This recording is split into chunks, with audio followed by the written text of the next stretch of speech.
Bullpen Report. I'm Jason Gilbo at JGilbo11, taking a look at some bullpen situations here for your season-long fantasy needs.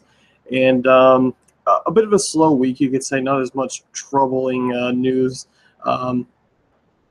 Once again, I mean, you're looking at some injury situations, and Houston Street's kind of the big name that's coming back through a bullpen session, simulated game this week. So no setbacks to announce. He's probably going to need a rehab appearance or two, likely more, more than one.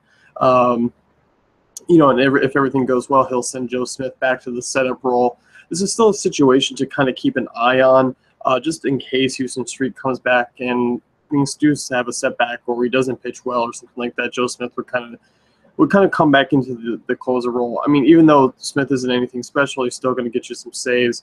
It hasn't been quite the blow-up guy like some of these other guys in injury situations. I'm looking at you, Minnesota.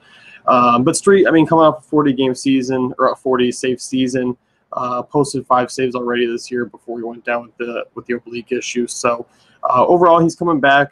You like that? It's a good sign for the Angels, and it's a good sign for your fantasy teams. If for some reason he's out there, keep an eye on that. And if Joe Smith gets dropped and something happens to Street, you'd be the guy to just immediately pick right back up.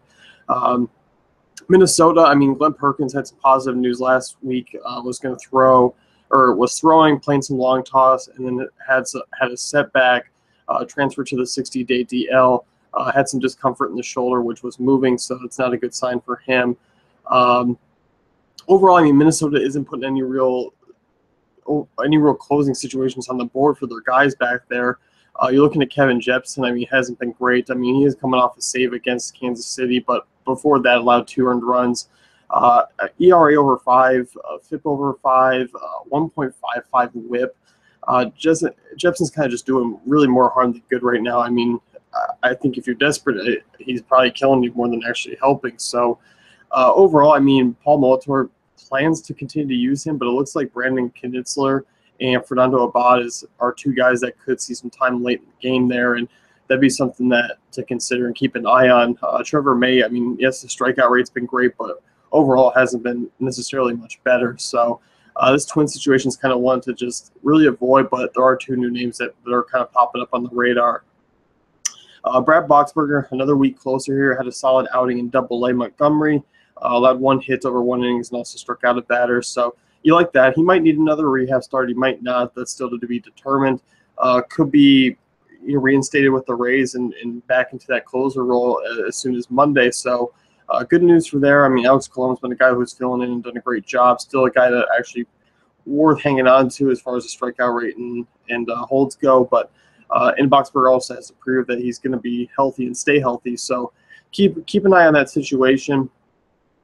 Carson Smith, he's a guy who, not a closer by any means or any sort of real situation, but as far as the fantasy impact goes, he is a notable name that has gone down, going to miss the rest of the season with Tommy John surgery in that right elbow. Also, one thing, Clay Buchholz's heading to the pen after another disastrous start against Colorado. He's going to be there probably as a long reliever. I doubt you own him anyway, but still you can drop him. Not going to serve any real reason to hang on to him. At this point. So some guys we've been talking about for the last few weeks here, the Texas bullpen, kind of an update. Sam Dyson took over, has been pretty solid. I mean, completed 4 of the last 5 save situations. The 71.7% ground ball rate is essential to his success because he's not a big strikeout guy. 3.13 FIP, 1.96 ERA this season. If any sort of slip-up occurs to him where he has some trouble, but I think he's going to have a longer leash than usual, Jake Dykman's going to be a guy who will be next in line. One thing that's been kind of popular on this podcast is the Reds bullpen and how bad they've been.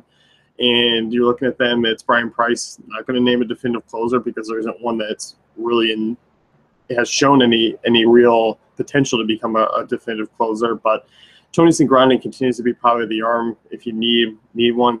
It's a desperate situation, so it's one I'm going to avoid. I mean, they're by far the worst bullpen in the league. I mean, they're just atrocious. So they're another one they're doing way more harm than good at this point in the fantasy world.